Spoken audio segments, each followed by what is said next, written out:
ಮಾತಾಡ್ಲಿಕ್ಕೆ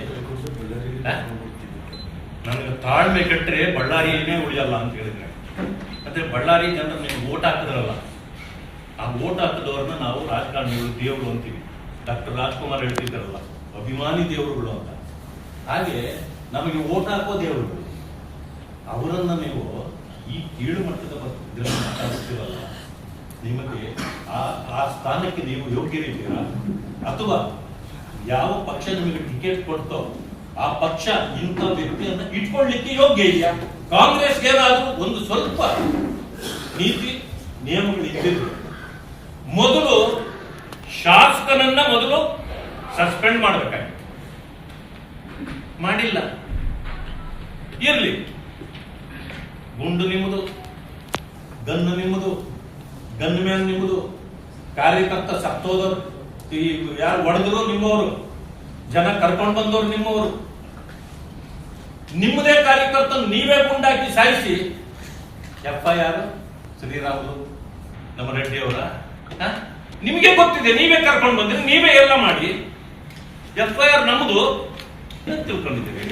ಏನ್ ನಡೀತಾ ಇದೆ?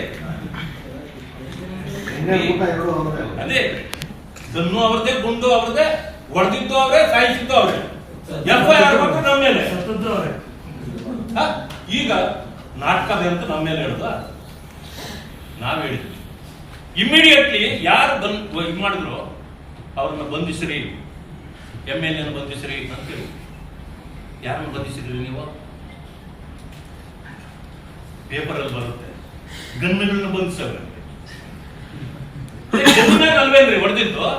ಅವನ್ನ ಮೊದಲು ಬಂಧಿಸ್ತಾ ಇದ್ದ. ಇಲ್ಲ, ಗನ್ನುಗಳನ್ನು ಯಾವ ಗನ್ನಿಂದ ಮುಂದೋಗಿಲ್ಲ ಚೆಕ್ ಮಾಡ್ತಾರೆ ಪೊಲೀಸ್ ಡಿಪಾರ್ಟ್ಮೆಂಟ್. ಆಯ್ತು, ನೀವು ಈ ರೀತಿ ಮಾಡಿದ್ರೆ ಈ ರಾಜ್ಯ ದೇಶ ಉಳಿಯೋದಿಲ್ಲ. ಇದು ವ್ಯವಸ್ಥೆನೇ ಅಲ್ಲ. ಇದು ಇವತ್ತು ನಿಮ್ಮ ಶಾಸಕ ನಿಮ್ಮವನು ಅನ್ನೋ ಕಾರಣಕ್ಕೆ ಅವರನ್ನು ರಕ್ಷಣೆ ಮಾಡಲಿಕ್ಕೆ ನೀವೇನೇನು ಮಾಡಿದ್ದೀರಿ? ಸತ್ಯ ಶೋಧನಾ ಸಮಿತಿ ಹಾಗೆ ಬಂದೋಗ್ಬಿಟ್ಟಿದೆ ಕಾಂಗ್ರೆಸ್. ಸತ್ಯ ಮುಚ್ಚುವ ಸಮಿತಿ ಅಲ್ಲ, ಸತ್ಯ ಮುಚ್ಚಿಡುವ ಸಮಿತಿ ಬಂದಿದ್ದು. ಸತ್ಯ ಶೋಧನೆ ಅಲ್ಲ. ಶೋಧನೆ ಮಾಡಿ, ಅರೆ ನಿಮ್ಮ ಶೋಧನೆ ನಿಮ್ಮ ವೇದನೆ ಏನು ಅಂತ ನಮ್ಗೆ ಗೊತ್ತಿಲ್ಲ. ಇದು ಸತ್ಯ ಮುಚ್ಚಿಡುವ. ಇದುವರೆಗೂ ಯಾರನ್ನು ಅರೆಸ್ಟ್ ಮಾಡಲಿಲ್ಲ. ಈಗೇನು ನಾನು ಕೇಳ್ಪಟ್ಟೆ, ಗನ್ಮ್ಯಾನ್ ಯಾರು ಈಗ ಮಾಡಿ ನೋಡ್ರಿ. ನಾನು ಹೇಳೋದು ಮಾತಾಡ್ತೇನೆ, ಸರ್ಕಾರ ಗನ್ಮ್ಯಾನ್ ಕೊಟ್ಟಿದ್ರೆ ನಿಮಗೆ ಅಕೌಂಟಬಿಲಿಟಿ ಇದೆ. ಒಂದು ಏನೋ ಸಂದರ್ಭ ಬಂದು ಗನ್ನಲ್ಲಿ ನೀವು ಶೂಟ್ ಮಾಡಿದ್ರು ಕೂಡ ಸರ್ಕಾರಕ್ಕೆ ಗೊತ್ತಿರುತ್ತೆ. ಪ್ರೈವೇಟ್ನವ್ರು ಯಾರಾದ್ರೂ ಮಾಡಿದ್ರೆ ಏನ್ ಗೊತ್ತಿರುತ್ತೆ ನಿಮಗೆ ಸರ್ಕಾರಕ್ಕೆ? ಈಗ 10 ಜನ ಗನ್ಮೆನ್ ಇಟ್ಕೊಂಡಿರ್ತಾರೆ, ಯಾರೋ ಗನ್ನಲ್ಲಿ ಗುಂಡು ಹಾರಿಸ ವರ್ಕೌಟ್ ಆಗ ನೀವೇ ಕಳಿಸ್ಬಿಡ್ತೀರಿ. ಇಲ್ಲ, ನಮ್ಗೆ ಗೊತ್ತೇ ಇಲ್ಲ ಅಂತಂದ್ರೆ ಯಾರು ಹಿಡ್ಕೋಬೇಕು? ಅದು ಅಂದ್ಮೇಲೆ ನಿಮಗೆ ಪರ್ಮಿಷನ್ ಕೊಟ್ಟವ್ರು ಯಾರು? ಒಂದು ಬ್ಯಾನರ್ ತೆಗಿಸ್ಬೇಕಂದ್ರೆ ಯಾರ್ಯಾರು ಬರ್ತಿರೋ ಬರ್ರಿ, ಬ್ಯಾನರ್ ನಾನು ಕಟ್ಟುತ್ತೀನಿ ಅಂತ ಹೇಳಿ ಒಬ್ಬ ವ್ಯಕ್ತಿ ಬಂದು ಚೇರ್ ಹಾಕೊಂಡು ಕುತ್ಕೊಂಡು ಕಟ್ಟುತ್ತಾನಂದ್ರೆ, ಶಾಸಕ ಒಬ್ಬ 1000 ಜನರನ್ನು ಹಿಂದೆ ಇಟ್ಕೊಂಡು ಬರ್ತಾನಂದ್ರೆ, 1000 ಅಲ್ಲ, FIR ಕಡಿಮೆ ಆಗಿದ್ದಾರೆ. ಮಾನ್ಯ ಶಾಸಕರು ಹೇಳಿದ್ದಾರೆ 5,000 ರಿಂದ 6,000 ಜನ ಬಂದಿದ್ರು ನಮ್ಮವರು. ಪೊಲೀಸ್ನವ್ರು ಆಚೆ ಈಚೆ ಮಾಡ್ಬಿಟ್ರು ಅವ್ರನ್ನ.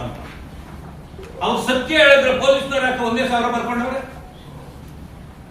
MLA ಸತ್ಯ ಹೇಳಿದಾರಲ್ಲ 5,000 ಬಂದಿದ್ವಿ ಅಂತ. ಅಂದ್ರೆ 5,000 ಜನ ಎಲ್ಲಿಂದ ಕೂಡಿಟ್ಟಿದ್ರು ಇಷ್ಟು ದಿನ?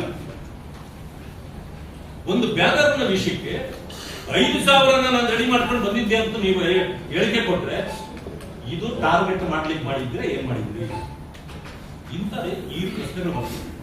ನಾನು ಒಂದು ಮಾತಾಡೋದು, ನಾನು ವಿಡಿಯೋ ನೋಡಿದ್ದೆ. ನಾನು ಹುಟ್ಟುವಾಗಲೇ ಶ್ರೀಮಂತ, ನೀವು ಇತ್ತೀಚೆಗೆ ಶ್ರೀಮಂತರು ಅಂತ. ನಾನು ಒಂದು ಹೇಳ್ತೇನೆ,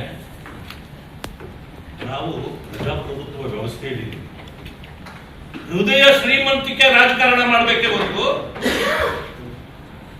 ಹೃದಯ ಶ್ರೀಮಂತಿಕೆ ರಾಜಕಾರಣ ಮಾಡಬೇಕೇ ಹೊರತು ನಿಮ್ಮ ಆಡಂಬರದ ಶ್ರೀಮಂತಿಕೆ ಅಲ್ಲ.